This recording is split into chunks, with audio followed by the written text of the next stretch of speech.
Hello everyone, welcome to my channel. तो आज हम लेकर के आए हैं एनसीईआरटी क्लास 10 के सोशल स्टडी को, और जिसमें आज का चैप्टर है हमारा 2 और इस चैप्टर का टॉपिक है वन एवं वन्य जीव संसाधन। तो आइए इस चैप्टर से बहुत ही महत्वपूर्ण पॉइंट जो है उसको हम लेकर के आए हैं और इस महत्वपूर्ण पॉइंट को हम देखेंगे। तो इसमें महत्वपूर्ण पॉइंट में है कि भारत में वनों की वितरण बड़ा समान है। भारत में जो वन है उसका वितरण बहुत ही समान है। इसमें कई राज्य में इसका वितरण बड़ा घना और कई राज्यों में इसका वितरण विरल है। हरियाणा में कुल क्षेत्र में 3.8% भूभाग पर ही वन है। हरियाणा के कुल क्षेत्र में लगभग 3.8% भूभाग पर ही वन है। तो इससे पता चलता है कि भारत में वनों का वितरण बड़ा समान है, और इसमें कई राज्य में इसका वितरण बड़ा घना है और कई में बड़ा विरल है। तो हरियाणा में कुल क्षेत्र में लगभग 3.8% भूभाग पर ही वन है।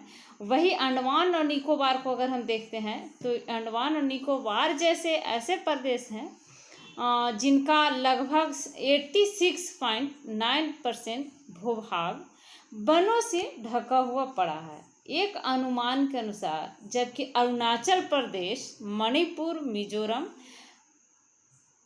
और निकोबार द्वीप समूह में 60% से अधिक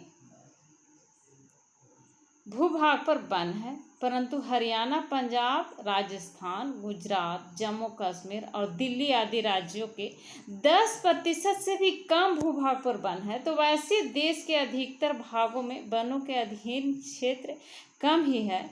राष्ट्रीय वन नीति के अधीन 33% भूभाग पर वन होने चाहिए, लेकिन सभी राज्यों में एक समान नहीं है। वन एक समान नहीं है। नेक्स्ट पॉइंट हम लोग देखते हैं राष्ट्रीय उद्यान। तो राष्ट्रीय उद्यान को देखेंगे। राष्ट्रीय उद्यान ऐसे लक्षित क्षेत्र को कहते हैं जहां वन्य प्राणियों से प्राकृतिक वनस्पति और प्राकृतिक सुंदरता को एक साथ सुरक्षित रखा जाता है, उसको राष्ट्रीय उद्यान कहा जाता है। तो ऐसे स्थानों की सुरक्षा और प्रबंध की ओर सबसे अधिक ध्यान दिया जाता है। राष्ट्रीय उद्यान ऐसे लक्षित क्षेत्र होते हैं जहां पर अनेक प्रकार के प्राणी, प्राकृतिक वनस्पति और प्राकृतिक सुंदरता को एक साथ सुरक्षित रखा जाता है, और ऐसे स्थानों की सुरक्षा और प्रबंध की ओर सबसे अधिक ध्यान दिया जाता है। तो इसमें बहुत कम मानव हस्तक्षेप होता है, सिवाय इसके कि अधिकारी वर्ग आ जाते हैं और अपने काम की देखभाल कर सकें। सैलानियों को भी एक नियमित बोलकर नियंत्रित संख्या में जाने दिया जाता है। वहाँ पर सैलानियों को ज़्यादा जाने नहीं दिया जाता है, सीमित लोगों को ही वहाँ पे जाने दिया जाता है, देने की अनुमति दिया जाता है। और भारत का राष्ट्रीय पक्षी मोर है, आपको भी पता होगा, और चीता भारत का राष्ट्रीय पशु है। तो राष्ट्रीय उद्यान में ये सब पशु और पक्षी को रखा जाता है। तो यही है राष्ट्रीय उद्यान। इसके बाद अगला टॉपिक है जैव विविधता। जैव विविधता वन और वन जीवन और कृषि फसलों में जो इतनी विविधता पाई जाती है उसे जैव विविधता कहते हैं। जैव विविधता का मतलब क्या होता है? जैव विविधता का मतलब होता है वन और वन जीवन, वन और वन्य जीवन और कृषि फसलों में जो विविधता पाई जाती है, जो इतनी विविधता पाई जाती है उसे जैव विविधता कहते हैं। तो भारत में जैव विविधता को कम करने वाले कई कारक हैं, और उसमें से मुख्य कारक में पहला है जंगली जानवर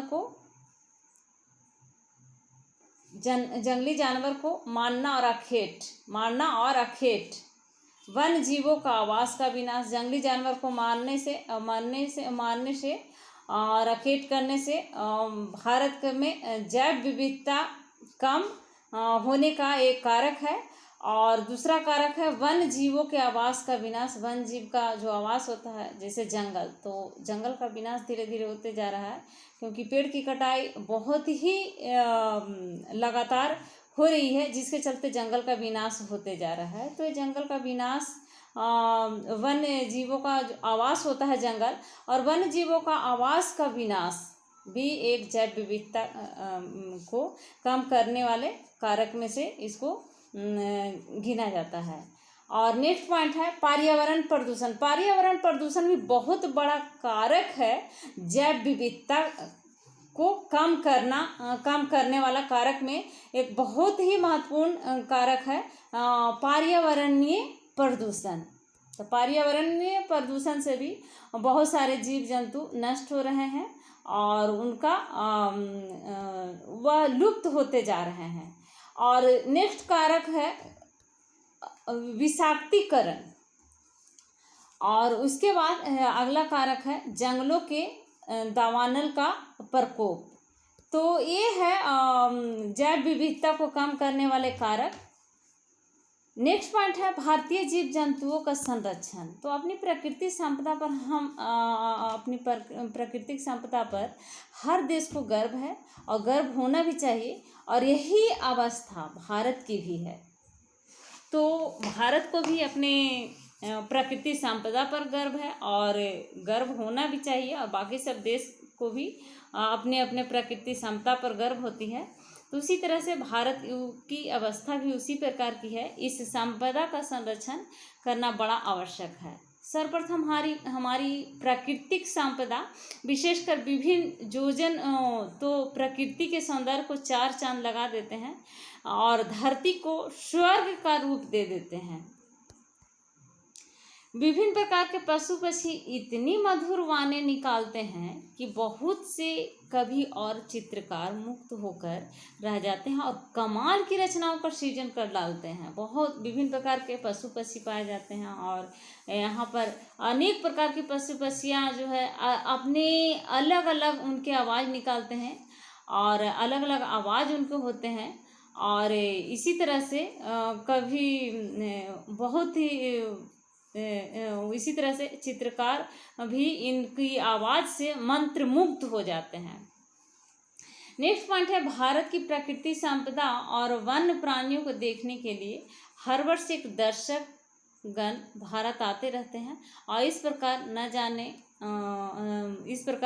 न जाने में भारत को बहुत से विदेशी मुद्रा प्राप्त होती है, आने जाने के कारण जो बाहर से लोग आते हैं देखने के लिए। तो ये भी एक बहुत बड़ा संपदा का कारण है, आय का कारण है, इनकम का कारण है। बहुत सारे लोग यहाँ देखने आते हैं वन प्राणियों को, और जिसके चलते भारत को बहुत से विदेशी मुद्रा भी प्राप्त होती है। विभिन्न प्रकार के जीव जंतु पारिस्थितिक संतुलन को बनाए रखने में बड़ा सहायक सिद्ध होते हैं। यदि प्राकृतिक संपदा विशेषकर विभिन्न जीव जंतुओं के संरक्षण की अवहेलना कर दी गई है तो हमारे आने वाली पीढ़ियों के लिए बहुत से पशु और पक्षियों की प्रजातियां भी लुप्त हो जाएगी और वे बेचारे उनके दर्शन से वंचित रह जाएंगे। अगर इसी तरह से हम जंगल को और प्रकृति संपदा को नष्ट करते रहें और उसके संरक्षण की अवहेलना करते रहें तो आने वाली पीढ़ियों के लिए, जो आज की जो पशु पक्षियाँ हैं, आने वाली पीढ़ियों के लिए ये जो प्रजातियां हैं वो लुप्त हो जाएगी और उनके लिए उन लोगों ने, आने वाली जो पीढ़ी होगी वो इन जीव जातियों से और जीव जंतुओं से और इस प्रकार के जो प्रजातियां हैं पशु और पक्षियों का, उनसे वे वंचित रह जाएंगे। तो इस पे हमें ध्यान देना होगा और ध्यान देने की ज़रूरत है। यदि विभिन्न जीव जंतुओं को संरक्षण का ध्यान रखा जाएगा तो गैंडा, बाघ, कस्तूरी, हिरन और सोहन चिड़िया जैसे अमूल्य जीव शिकारियों की बंदूक का निशाना बनकर रह जाएंगे। तो इन विवरण से स्पष्ट हो जाता है कि वन प्राणियों का कंडक्शन आती है आवश्यक हो जाता है। वन प्राणियों का कंडक्शन आवश्यक हो जाता है। स्मरण योग बात में यह है इस चैप्टर का कि मानव और दूसरे जीवधारी एक जटिल पारिस्थितिकी तंत्र का निर्माण करते हैं। वन पारिस्थितिकी तंत्र में महत्वपूर्ण भूमिका निभाते हैं और भारत में विश्व की सारी जैव उपजातियां की 8% संख्या, लगभग 18 लाख, पाई जाती है। भारत में 10% वन वनस्पति जात और 20% स्तनधारियों को लुप्त होने का खतरा है।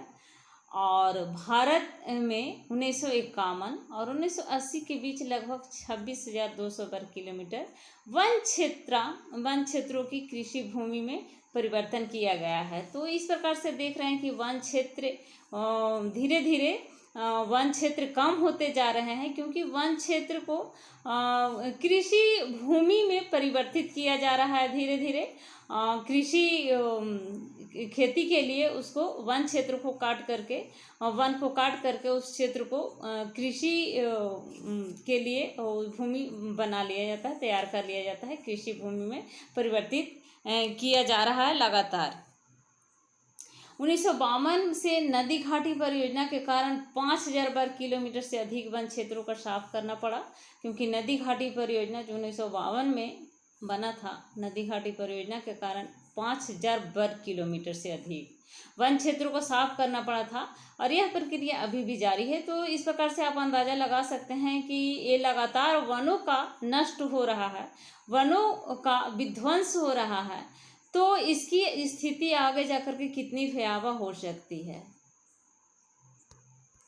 पश्चिम बंगाल में बक्सा टाइगर रिजर्व डोलोमाइट के खनन के कारण गंभीर खतरे में है। डोलोमाइट खनन के कारण पश्चिम बंगाल का बक्सा टाइगर रिजर्व है, वह भी बहुत खतरे में है, गंभीर खतरे में है। और हिमालय यव एक प्रकार का औषधीय पौधा है और इस पौधे का उपयोग कैंसर रोग में किया जाता है। भारतीय वन जीवन रक्षण अधिनियम 1972 में लागू किया गया और प्रोजेक्ट टाइगर परियोजना 1973 में शुरू की गई थी। तो इस प्रकार से हम देख रहे हैं कि वन को नष्ट होने के कारण वन का क्षेत्र धीरे धीरे कृषि कार्यों के लिए खेती वन क्षेत्र को कृषि भूमि बनाने के कारण वन क्षेत्रों में लगातार कमियां जो देखने को मिल रही है। तो आने वाली जो पीढ़ी होगी उनके लिए बहुत ही मुश्किल भरा जिंदगी रहेगा। और इसके चलते वन क्षेत्र में कमी के कारण पॉल्यूशन भी बढ़ते जाएगा और जो आने वाली पीढ़ी होगी वो बहुत सारे पशु पक्षी और जीव जंतुओं को दर्शन से वंचित रह जाएंगे।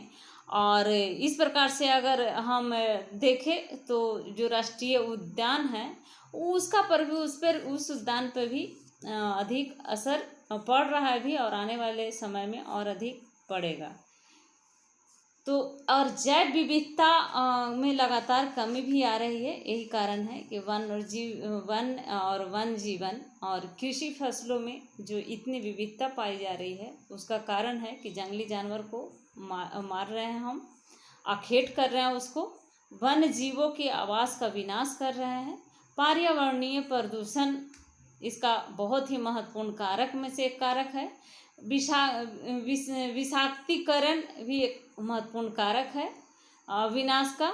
और जंगलों के दावानल का जो दमन किया जा रहा है जंगल का, तो जंगलों के दमन का जो प्रकोप है वह भी इसका एक जैव विविधता को कम करने वाले कारक में से एक बहुत ही महत्वपूर्ण कारक है। तो इस प्रकार से हमें देखना होगा कि आने वाले पीढ़ी के लिए, जो भावी पीढ़ी है उसके लिए हम किस प्रकार से जैव विविधता को बनाए रखेंगे ताकि आने वाले पीढ़ियों को भी लाभ मिल सके। तो हमें उसके लिए क्या करना चाहिए उस पर हमें ध्यान देने की ज़रूरत है। अधिक से अधिक पेड़ लगाना चाहिए और वनों को संरक्षण बहुत ज़रूरी है। आजकल देख रहे हैं कि रोड भी बनने के कारण कई बड़े बड़े विशाल पेड़ों को काट दिया जा रहा है। तो ये बहुत बड़ा पर्यावरण के लिए भी, प्रदूषण के लिए भी बहुत बड़ा खतरा है। तो इस पे ध्यान देने की हमें ज़रूरत है, हमें जागरूक होने की ज़रूरत है ताकि आने वाले पीढ़ियों के लिए कुछ संपदा बच सके। तो इस प्रकार से हम देखें वन एवं वन जीव संसाधन चैप्टर से कुछ महत्वपूर्ण पॉइंट को नेक्स्ट वीडियो में हम इस चैप्टर को पूरा डिटेल में लेकर के आएंगे और इसी चैप्टर से जो महत्वपूर्ण क्वेश्चन होगा उसे भी लेकर के आएंगे। तो अगर अभी तक आपने इस चैनल को सब्सक्राइब नहीं किया है तो प्लीज़ सब्सक्राइब ज़रूर करें, साथ में लाइक एंड शेयर भी करें। Thank you.